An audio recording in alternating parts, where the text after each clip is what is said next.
Shalom y bienvenidos a Vía Haftaj Israel, una frase hebrea que significa amarás a Israel. Esperamos que se queden con nosotros, ya que nuestro maestro, el Dr. Baruch, nos compartirá una enseñanza expositiva de la Biblia.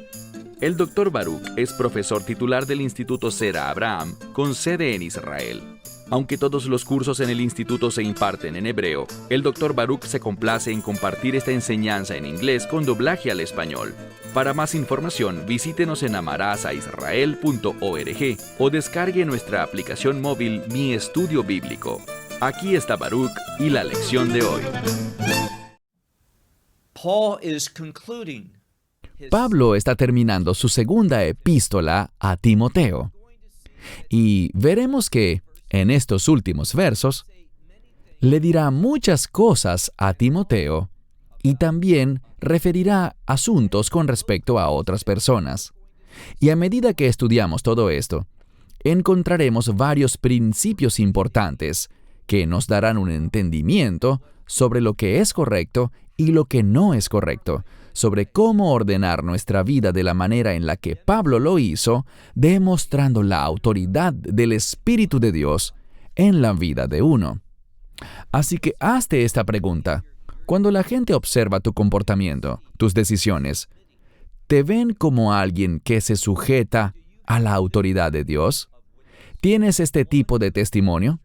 Uno que demuestre sumisión para que puedas servirle a Dios y donde Dios te ha posicionado, a donde Él te ha guiado, lo que Él te está proporcionando para que puedas obrar.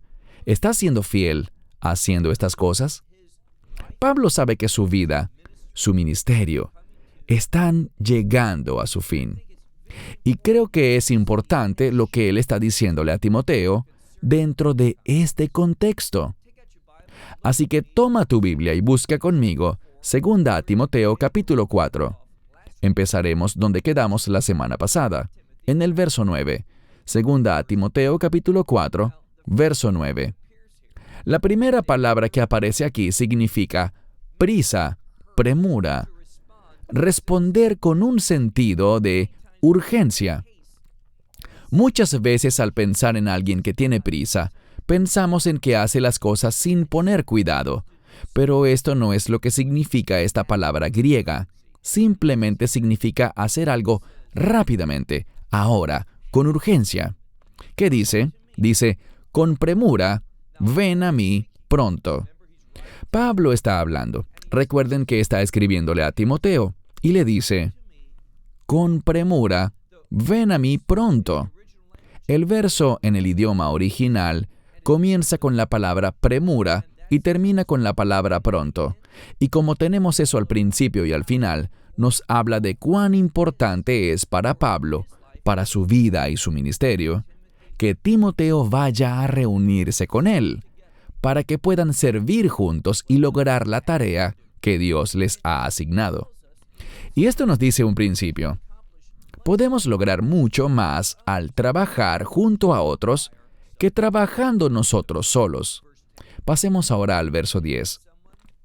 Aquí vamos a conocer a alguien que no es fiel. Leemos en el verso 10, porque Dimas, noten lo que dice, Dimas a mí me ha abandonado.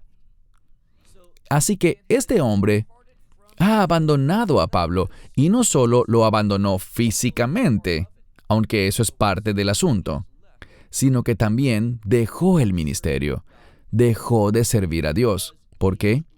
Porque él ama este mundo actual, esta era presente. Esto nos está diciendo algo muy práctico. Todos van a tomar una decisión. Y es que todo el tiempo estamos tomando decisiones, y estas serán influenciadas bien sea por el reino o serán influenciadas por la era presente. A eso se resume todo. ¿Cuál es la meta por la que estoy trabajando? ¿Para los propósitos del reino? ¿Para demostrar el carácter del reino en mi vida y en mis acciones? ¿O actúo según la mentalidad del mundo? En el verso 10 dice que Dimas, ciertamente, estaba abandonando a Pablo, abandonando el servicio, abandonando el llamado con el fin de vincularse con el mundo presente. Y dice aquí que se ha ido a Tesalónica. Así que él está en ese lugar de Grecia en vez de estar con Pablo. ¿Y cuál es el motivo? Él dice aquí, él está amando el mundo actual. Sigamos leyendo el verso 10. Vemos que otro servidor de Pablo, uno que servía en otro lugar, dice que Crescente está en Galacia. Y vemos que Tito, un nombre que nos resulta familiar, Tito está en Dalmacia. Él está sirviendo allá. Y en este momento, Pablo solo tiene a otra persona junto a él, sirviendo y llevando a cabo fielmente los propósitos de Dios. ¿Y quién es? Noten lo que dice el verso 11. El verso 11 dice, Lucas solo está conmigo. Aquí él va a darle unas instrucciones a Timoteo sobre varias cosas que él quiere, es decir, Pablo, que Timoteo haga. Él le dijo, solamente Lucas está conmigo. Y luego dice, Marcos. Cuando consultamos en otras partes de la Escritura, vemos que Pablo y este hombre llamado Marcos no siempre estaban de acuerdo, así que se habían separado. Pero hay algo que Pablo sabe. Él sabe que aunque hayan tenido un desacuerdo, se acerca el final de su vida y desea reconciliarse. Y hace una afirmación. Él sabe algo. Él sabe que Timoteo le compartirá esas palabras a Marcos. ¿Y qué le dice? Él dice, a Marcos, tómalo y tráelo contigo. Le dijo a Timoteo, con premura, ven pronto a mí. Y ahora le dice, y cuando hagas eso, trae a Marcos. Tómalo, y esto implica hacer un poco de presión. Le imprime algo de intensidad al deseo que tiene Pablo de que Marcos venga y que lo lleven con él. Y noten lo que dice con respecto a Marcos, de quien Pablo se había separado antes. Dice aquí, porque él es útil. Él es útil para mí en el ministerio, para servirle a Dios. Quiero comentar que cuando se trata de servir a Dios, y creo que ya se los he dicho, es mucho más eficaz que nos asociemos, que trabajemos con otros en vez de hacerlo solos. Eso de por sí es un testimonio. Segundo, cuando encontramos a alguien que es útil, como Marcos, Pablo está diciendo, úsalo. Sí, hubo un tiempo de separación, hubo cierta división sobre un asunto, pero ahora él está diciendo que deben reconciliarse, porque él es útil, él aporta en mi vida un mayor logro de los propósitos de Dios. Él quiere que Marcos se reúna con él. Ahora leamos el versículo 12. Aquí nombrará a varios individuos. Ya habíamos visto a este antes. Es alguien llamado Tíquico. Dice, a Tíquico lo he enviado a Éfeso. Conocemos la epístola a los Efesios. Éfeso era un lugar importante. Y Pablo había servido allí, llevando la palabra de Dios, la verdad de Dios, los propósitos de Dios a ese lugar. Y él siempre recordaba los lugares a donde Dios lo había puesto a servir. Y quiere que la gente vuelva a visitarlos para fortalecerlos, animarlos, discipularlos y más. Y eso es importante. Debemos ser personas que entiendan que Dios no solo quiere hacer una obra, que el Espíritu de Dios ha de continuar y obrar de manera más completa. Por tanto, él dice, he enviado a Tíquico, lo he enviado a Éfeso. Verso 13. Ahora él va a hacer otro pedido, y este pedido tiene que ver con objetos físicos, pero que están relacionados con un propósito espiritual y un contexto espiritual. Vean lo que dice. Verso 13.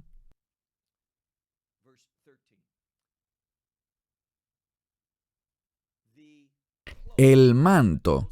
Así lo traduce la mayoría de las Biblias. Se refiere a una prenda de vestir, a un traje. Muchos eruditos creen que esto tiene una connotación religiosa, una conexión espiritual que se relaciona con Pablo.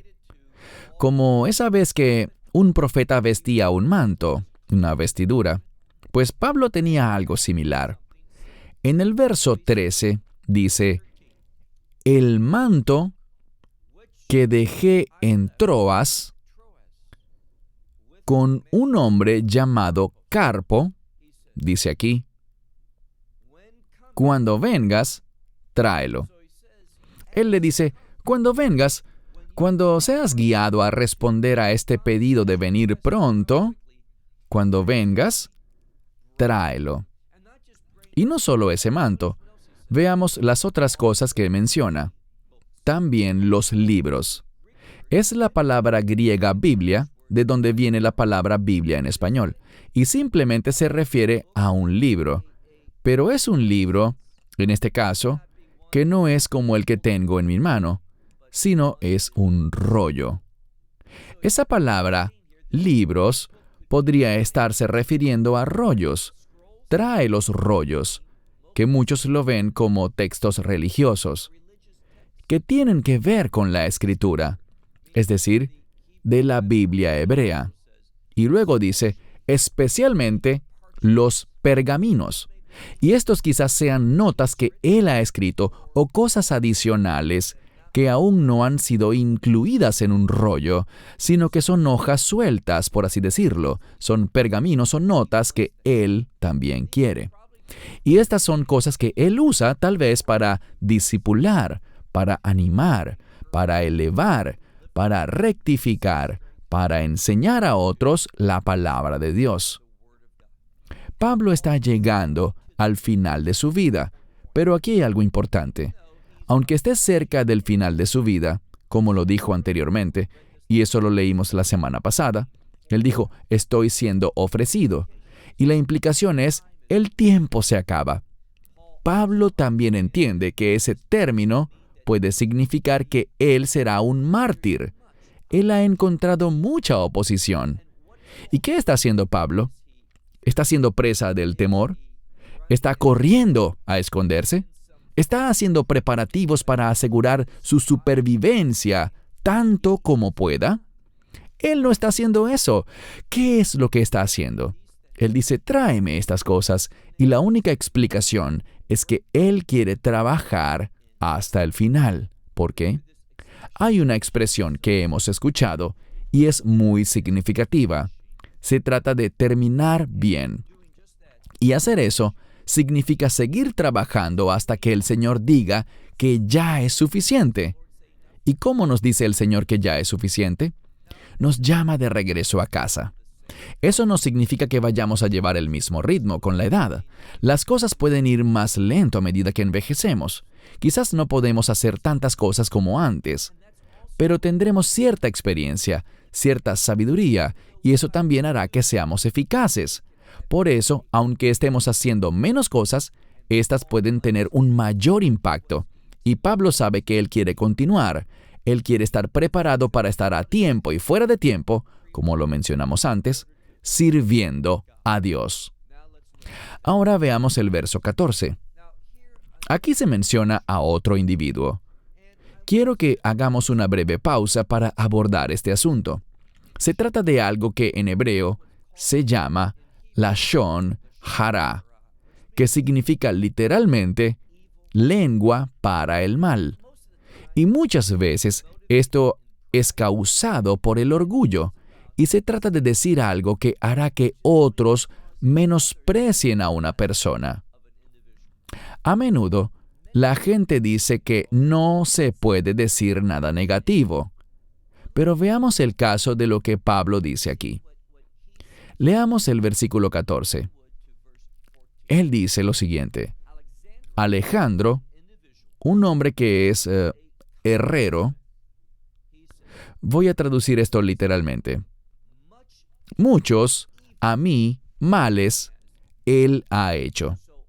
Así que muchos, a mí, males, Y eso es justo lo que significa esa palabra, es decir, Él ha hecho cosas que no concuerdan con la voluntad de Dios. En otras palabras, lo malo, lo que está fuera de la voluntad de Dios, Él ha pecado contra Pablo, y Él es un obstáculo para los asuntos de Pablo. Leamos todo el verso.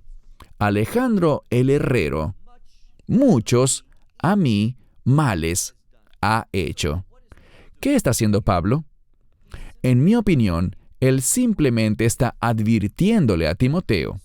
Anteriormente, y basado en el contexto, este hombre era un asistente, un ayudante. Quizás no de Pablo directamente, pero era alguien que supuestamente estaba en la fe. Y al leer este verso dice, Alejandro, que es un herrero, muchos males me ha causado. Y luego, ¿qué dice? El Señor le pagará. Pablo está diciendo, escucha, no nos incumbe involucrarnos en eso. Nosotros no vamos a actuar, nosotros no somos su juez. Pablo está evaluando lo que él hizo, que es malo, pero él no lo está juzgando, no lo está condenando. La gente dirá, pero espera, nosotros vamos a juzgar a los ángeles, vamos a ser jueces. Sí, así será, pero no en este cuerpo y no en este tiempo. Es necesario que entendamos siempre el contexto de la Escritura. Ese problema ocurre con frecuencia. La gente toma algo que está dirigido a los creyentes cuando estemos en nuestro nuevo cuerpo, cuando hayamos dejado este mundo, cuando estemos en el reino. Es allí donde haremos eso, no ahora. No estamos llamados a hacer eso ahora. Así que siempre debemos entender el contexto correcto del verso. Pablo dice, el Señor le pagará a él conforme a sus malas obras. Así que, conforme a lo malo que él ha hecho, Dios le pagará a él los resultados de eso. Una de las razones por las que Pablo le dice esto a Timoteo es para enseñarle un principio. Deja que Dios se encargue. Dios será el que dimensione el castigo debidamente, las consecuencias de esas malas acciones o de esos pecados. Veamos también lo que dice el verso 15. Dice, de él también tú guárdate. Por eso dije que era una advertencia. ¿Por qué? Porque él, en gran manera, ha hecho oposición a nuestras palabras. Entendamos esto. Les había dicho que este hombre, Alejandro, fue alguien que era algo así como un ayudante.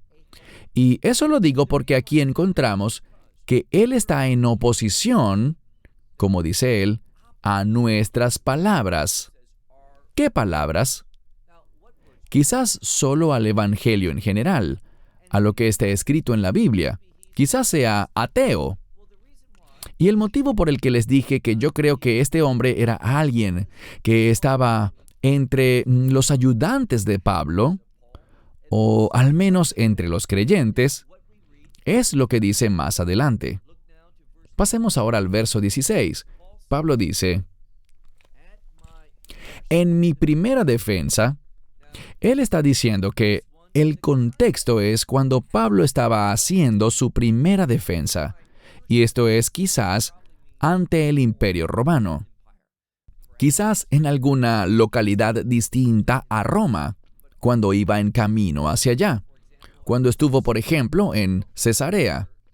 No estamos seguros, pero él dice, cuando hice mi primera defensa. Noten cómo estas cosas van juntas en el contexto. En mi primera defensa, nadie conmigo estuvo. Nadie estuvo de mi parte en ese momento. ¿A quién se refiere ese contexto? A otros creyentes. No esperaríamos que los no creyentes apoyaran a Pablo. Esos son los que hacían la acusación, buscando que castigaran a Pablo, queriendo meter a Pablo en prisión y que lo castigaran por lo que hacía. Y debido a que el contexto se ubica allí, esto es lo que me hace llegar a la conclusión de que este hombre que mencionan en el versículo 14, Alejandro, tenía algún vínculo con los creyentes. Sigamos leyendo el verso 16. En mi primera defensa, nadie conmigo estuvo. Más bien, todos me desampararon. Yo creo que este hombre abandonó a Pablo. Lo dejó solo. No estuvo allí para apoyarlo en la defensa cuando Pablo fue a juicio por su fe. Ahora vean lo que dice después, al final del verso 16. Él dice, ¿que Dios los juzgue severamente por esto? No, él simplemente dice, que no les sea imputado. Es decir, que no se les exija dar cuentas por esto. Esto tiene un basamento. Hay una admirable tradición en el judaísmo, y es que antes de irnos a dormir, decimos la oración del Shema. Afirmamos nuestra fe en Dios, cada noche y cada mañana. Además, según el programa de oración, también lo hacemos en otros momentos, al final de la oración de la tarde en la sinagoga. De mañana en la sinagoga, de tarde en la sinagoga y justo antes de irnos a dormir.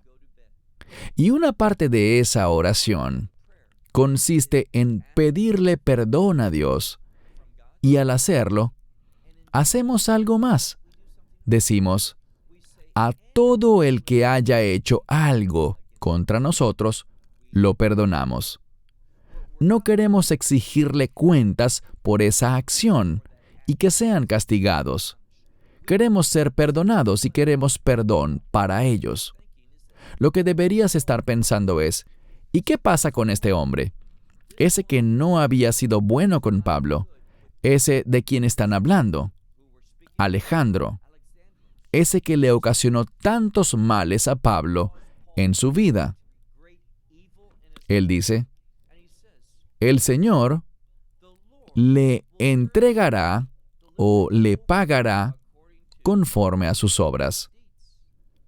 Pablo no está diciendo eso desde una perspectiva personal, por el hecho de que alguien no estuvo de su lado en ese juicio. La primera vez que Pablo afirmó eso fue debido a que él era un obstáculo, no a lo que le hizo personalmente a Pablo, sino que por ese obstáculo, por esas cosas malas que hizo en contra, o podríamos simplemente decir que eran cosas que iban en contra de los propósitos de Dios. Dios se encargará de eso. Pero ahora cuando Pablo dice, estos individuos no me apoyaron, no es solo en contra de Dios, ahora es un asunto personal. Y esto nos enseña que en asuntos personales no queremos que sean castigados, queremos que sean perdonados. ¿Por qué? Porque nosotros queremos también el perdón de Dios. Ahora pasemos al verso 17. Cuando nadie apoyó a Pablo, él no estaba solo. Aunque no habían otras personas allí, aquí dice, el Señor estuvo conmigo. Y no solo estuvo con Pablo, también dice, y me fortaleció. ¿Con qué propósito? Para que Pablo atravesara esa situación de manera poderosa. A Dios le gusta que su pueblo haga cosas de manera poderosa en el Espíritu de Dios.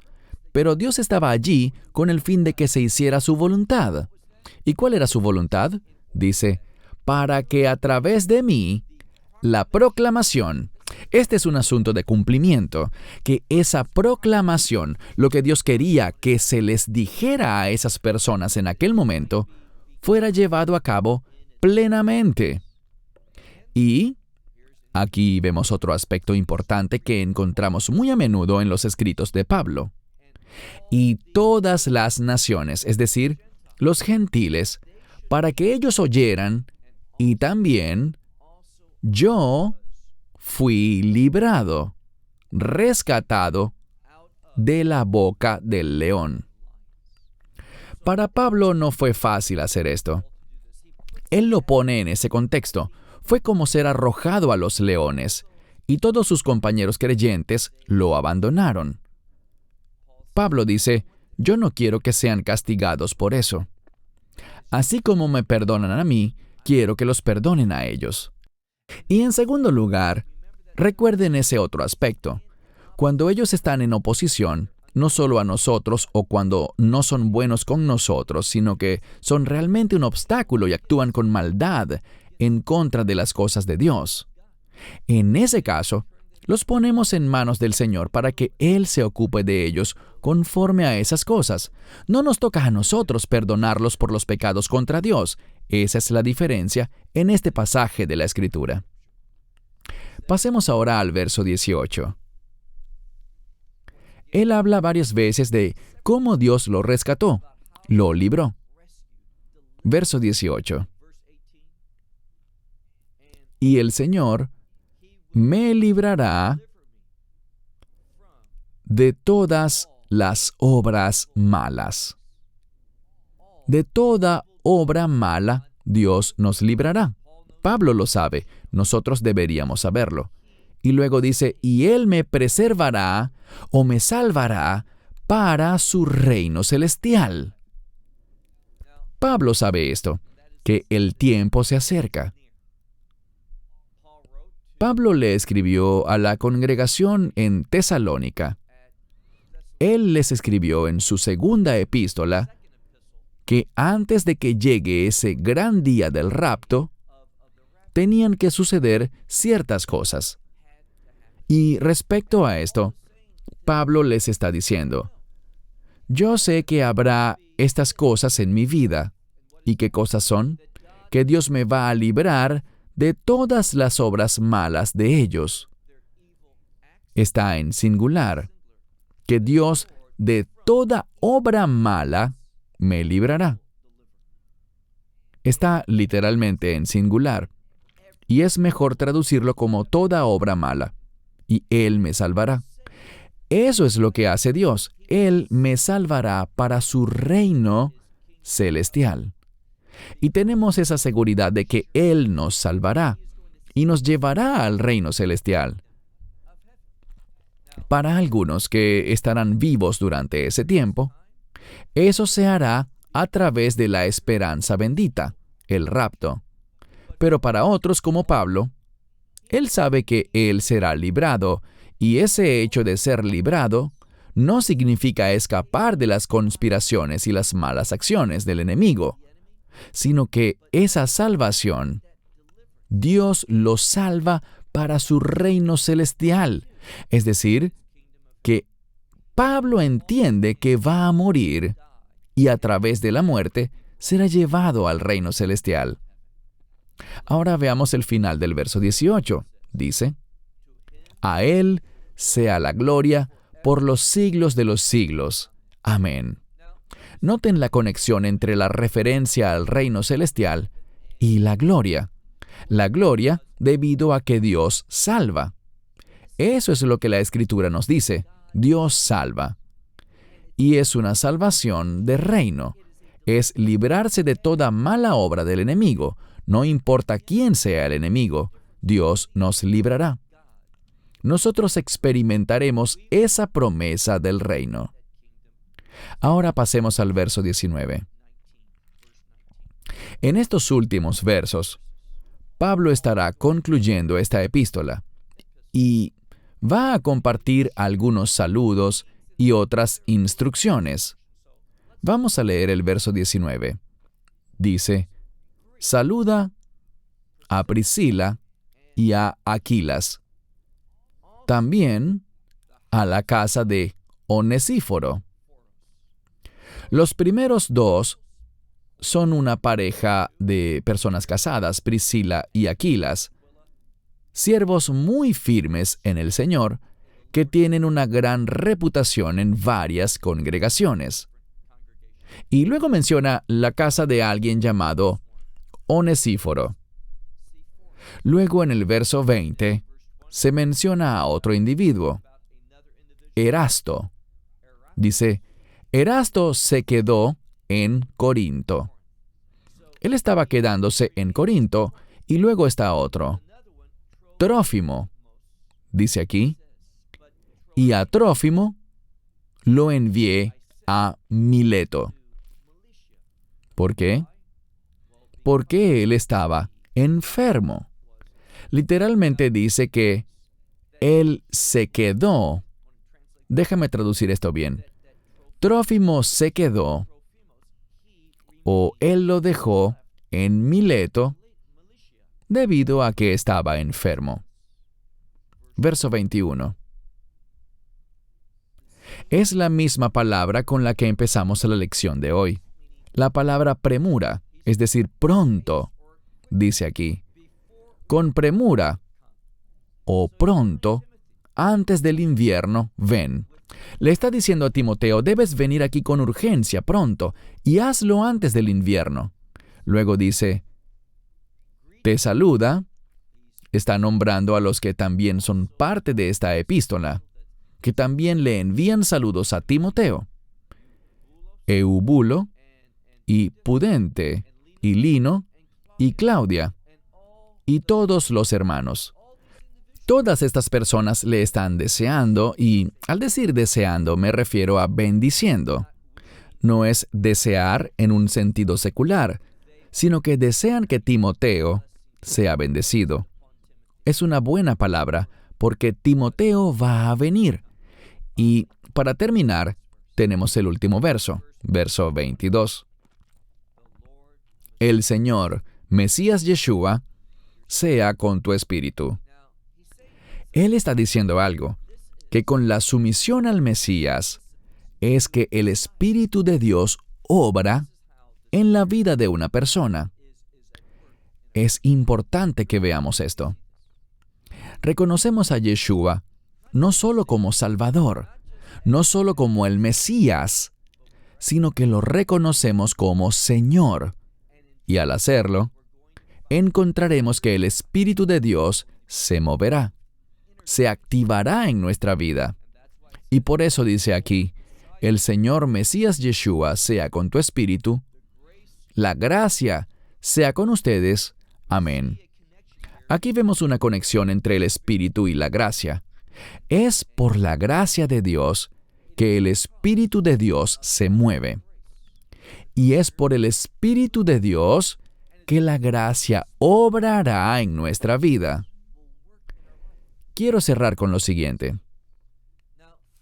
A menudo hablamos del hecho de que, a través de la gracia, somos salvos. Eso es cierto. Pero vean otro aspecto de la gracia.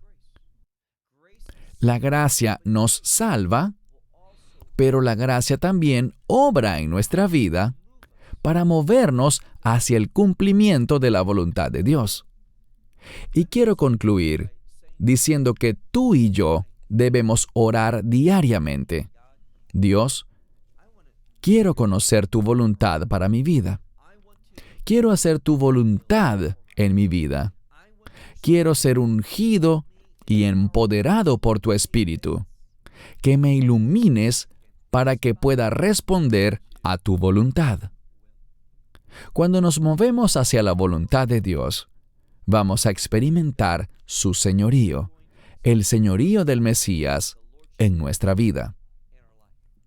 El Espíritu será poderoso y la gracia de Dios obrará para producir ese segundo propósito de su gracia, llevar a cumplimiento la voluntad de Dios en nuestra vida. Pablo le dijo muchas cosas a Timoteo en la segunda epístola, cosas que tienen mucha relevancia para nosotros hoy en día, especialmente a medida que nos acercamos a los últimos días.